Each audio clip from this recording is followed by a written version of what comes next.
أعوذ بالله من الشيطان الرجيم. بسم الله الرحمن الرحيم. وهو الذي مرج البحرين هذا عذب فرات وهذا ملح أجاج وجعل بينهما برزخا وحجرا محجورا.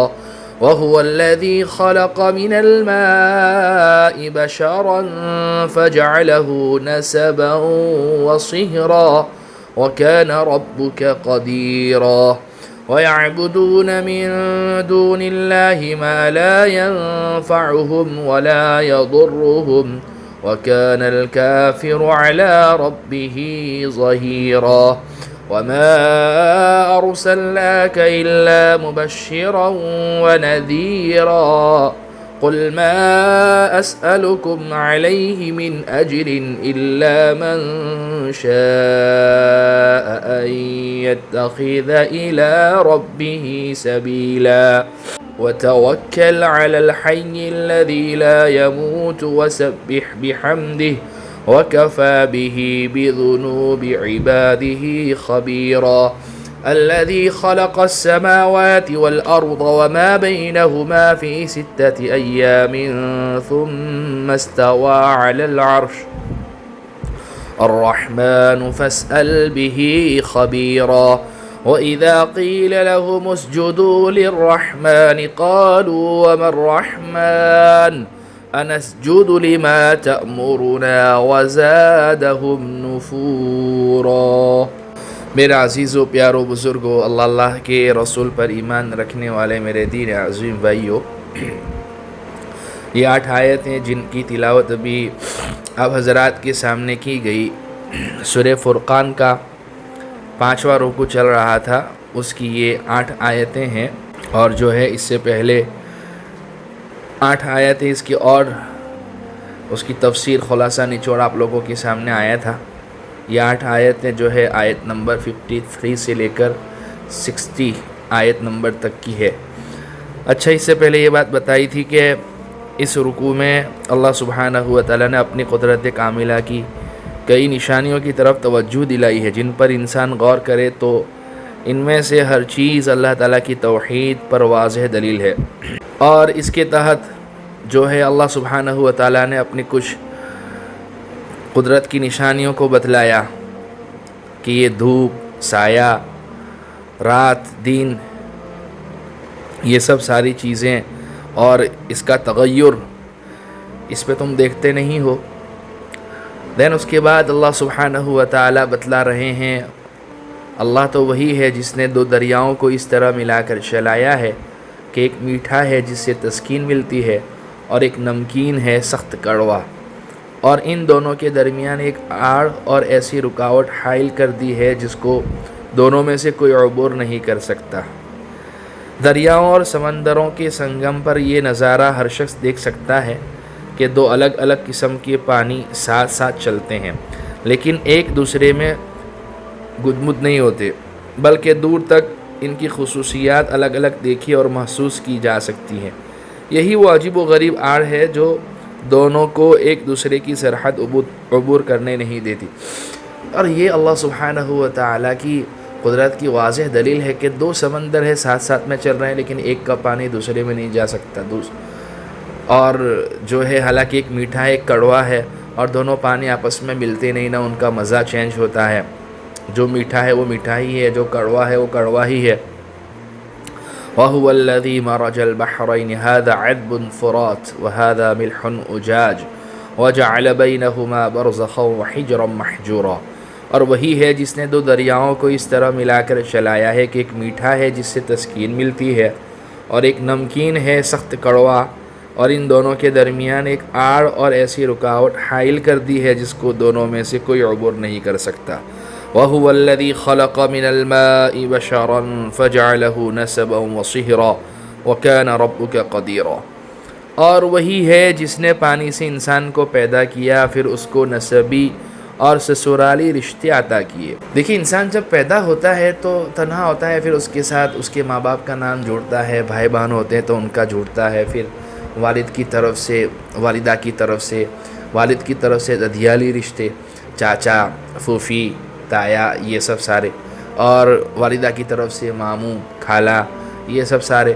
اور پھر جب وہ بڑا ہوتا ہے، شادی ہوتی ہے، تو پھر سسرالی رشتے اس کے ساتھ جڑ جاتے ہیں. سالہ ہے، سالی ہے، ساس سسر ہے، اور عورت کے جتنے بھی ریلیٹیوز ہیں وہ اس کے ریلیٹیوز بن جاتے ہیں. اسی کو اللہ سبحانہ و تعالیٰ بتلاتے ہیں، اللہ وہی ہے جس نے پانی سے انسان کو پیدا کیا، پھر اس کو نسبی اور سسرالی رشتے عطا کیے، کیونکہ انسان کی دخل میں مٹی ہے، پانی ہے، ہوا ہے، یہ سب ساری چیزیں ہیں جس کو دونوں میں. ہاں، اور تمہارا پروردگار جو ہے اللہ فرماتے ہیں بڑی قدرت والا ہے.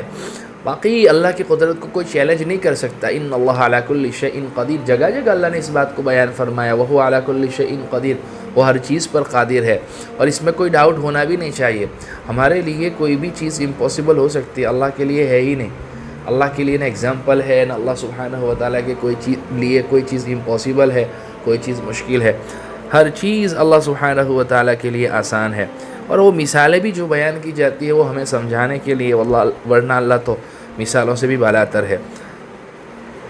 وَيَعْبُدُونَ مِن دُونِ اللَّهِ مَا لَا يَنفَعُهُمْ وَلَا يَضُرُّهُمْ وَكَانَ الْكَافِرُ عَلَى رَبِّهِ ظَهِيرًا.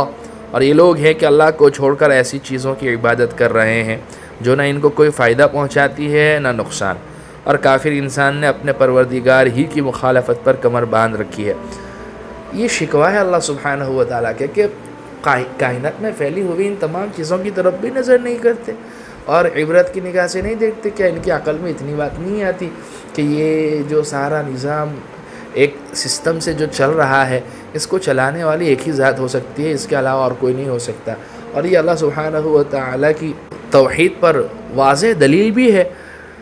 لیکن نہیں، یہ جو ہے اللہ کو چھوڑ کر جو ہے باقی سب کی عبادت کرتے ہیں. ہر ایک نے اپنا بت بنا رکھا ہے، اور یہ چیزیں بھی ایسی ہیں جن کی عبادت کر رہے ہیں کہ ان کی کوئی حقیقت ہی نہیں، کوئی حیثیت ہی نہیں. یہ خود جو ہے کریشن ہے، مخلوق ہے، خالق نہیں ہے. اور اپنے اوپر بیٹھنے والی مکھی کو نہیں اڑا سکتے، نہ کچھ کھا سکتے ہیں، نہ پی سکتے ہیں، نہ نفع دے سکتے ہیں، نہ نقصان دے سکتے ہیں. وَمَا أَرْسَلْنَاكَ إِلَّا مُبَشِّرًا وَنَذِيرًا. اور اے پیغمبر صلی اللہ علیہ وسلم، ہم نے تمہیں کسی اور کام کے لیے نہیں بلکہ اس لیے بھیجا ہے کہ تم لوگوں کو خوشخبری دو اور خبردار کرو. اللہ کے احکامات کے مطابق، نبی کے طریقوں کے مطابق زندگی گزارو گے تو اللہ سبحانہ و تعالیٰ کیسی جنت دیں گے، کیسی نعمتیں دیں گے، اور وہاں تمہارا اکرام کیا جائے گا. اور اگر خدا نخواستہ نافرمانی کر کے گئے ہو یا اللہ پر ایمان نہیں ہے تمہارا، تو پھر دین اس صورت میں جو ہے سخت ڈراؤنے عذاب بھی ہے. اس لیے نبی بشارت دینے والے بھی ہوتے ہیں، ڈرانے والے بھی ہوتے ہیں. قُلْ مَا أَسْأَلُكُمْ عَلَيْهِ مِنْ أَجْرٍ إِلَّا مَنْ شَاءَ أَنْ يَتَّخِذَ إِلَىٰ رَبِّهِ سَبِيلًا. اور اے نبی جی کہہ دو کہ میں اس کام پر تم سے کوئی اجرت نہیں مانگتا. ہاں، جو شخص یہ چاہے کہ اپنے رب تک پہنچنے کا راستہ اختیار کر لے تو یہی میری اجرت ہے، یعنی میری چاہت یہی ہے کہ تم لوگ جو ہے، اور میرا بدلہ یہی ہے کہ تم لوگ جو ہے جنت میں جانے والے بن جاؤ، تم لوگ جو ہے آگ سے بچ جاؤ، تم لوگ اللہ سبحانہ و تعالیٰ کی بشارت لینے والے بن جاؤ، تم لوگ اللہ سبحانہ و تعالیٰ کی طرف سے ملنے والا جو اکرام ہے اور وہاں کی جو نعمتیں ہیں اس کو حاصل کرنے والے بن جاؤ. یہی تو میری اجرت ہے. وَتَوَكَّلْ عَلَى الْحَيِّ الَّذِي لَا يَمُوتُ وَسَبِّحْ بِحَمْدِهِ وَكَفَىٰ بِهِ بِذُنُوبِ عِبَادِهِ خَبِيرًا.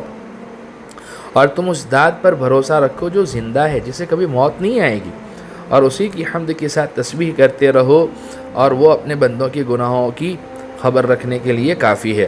الذي خلق السماوات والارض وما بينهما في 6 ايام ثم استوى على العرش الرحمن فاسأل به خبيرا. اور وہ ذات جس نے 6 دن میں سارے آسمان اور زمین اور ان کے درمیان کی چیزیں پیدا کی، پھر اس نے عرش پر استوا فرمایا. استوا کے لفظی معنی سیدھا ہو جانے اور مضبوطی سے بیٹھ جانے کے ہیں. اللہ تعالیٰ کے عرش پر استوا فرمانے کا کیا مطلب اور اس کی کیا کیفیت، یہ بات ہماری محدود عقل سے ماورا ہے، اور ان متشابہات میں سے ہے جن کا ذکر سورہ آل عمران کے بالکل شروع میں آیا ہے.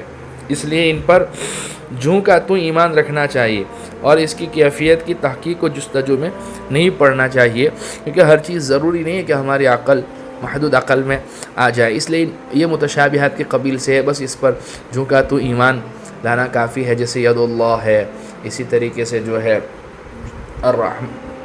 استوا فرمانا، اور بھی چیزیں ہیں جو متشابہات کے قبیل سے ہے، تو اس پر جھونکا تو ایمان لانا جو ہے یہ ہمارے لیے ضروری ہے.